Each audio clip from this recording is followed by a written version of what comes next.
हे प्रिय भक्तों, आज हम आपको मत्स्य अवतार की कथा सुनाएंगे। चलो शुरुआत करते हैं। बहुत प्राचीन समय की बात है, जब एक युग समाप्त होने वाला था और प्रलय का समय निकट था।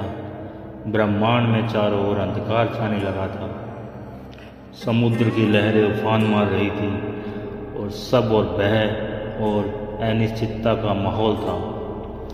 भगवान विष्णु जानते थे इस प्रलय के समय सृष्टि के ज्ञान और धर्म को सुरक्षित रखना अति आवश्यक है, वरना आने वाली मानव सभ्यता अज्ञानता में डूब जाएगी। इसी समय धरती पर एक महान राजा राज करते थे। उनका नाम था सत्यव्रत मनु। वे बड़े धर्मात्मा, दानी और ईश्वर भक्त थे। रोज सुबह वे नदी में स्नान करते और भगवान विष्णु का ध्यान करते थे। एक दिन जब वे नदी में आचमन कर रहे थे, अचानक उनकी हथेलियों में पानी के साथ एक छोटी सी मछली आ गई।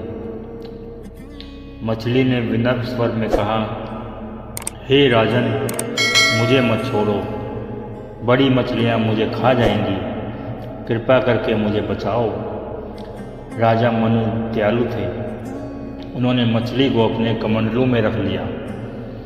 पर आश्चर्य, कुछ ही घंटों में वह मछली इतनी बड़ी हो गई कि कमंडलू में नहीं समा पाई। तब राजा ने सोचा, अरे यह तो कोई साधारण मछली नहीं है। उन्होंने उसे एक छोटे से तालाब में छोड़ दिया। लेकिन अगले दिन तक वह मछली और विशाल हो गई। तब राजा मनु ने उसे गंगा नदी में छोड़ना चाहा, लेकिन वहाँ भी वह और बड़ी हो गई। आखिरकार राजा ने समझ लिया कि यह कोई दिव्य रूप है। तब मछली ने कहा, हे राजन, मैं स्वयं विष्णु हूँ। आने वाले समय में प्रलय होगा, चारों ओर जल ही जल होगा।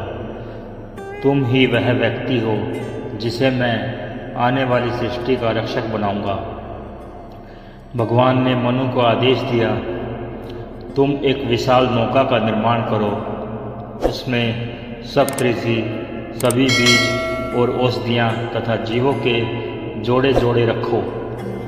जब प्रलय आरंभ होगा, मैं मत्स्य रूप में प्रकट होकर तुम्हारी नाव को मार्ग दिखाऊंगा।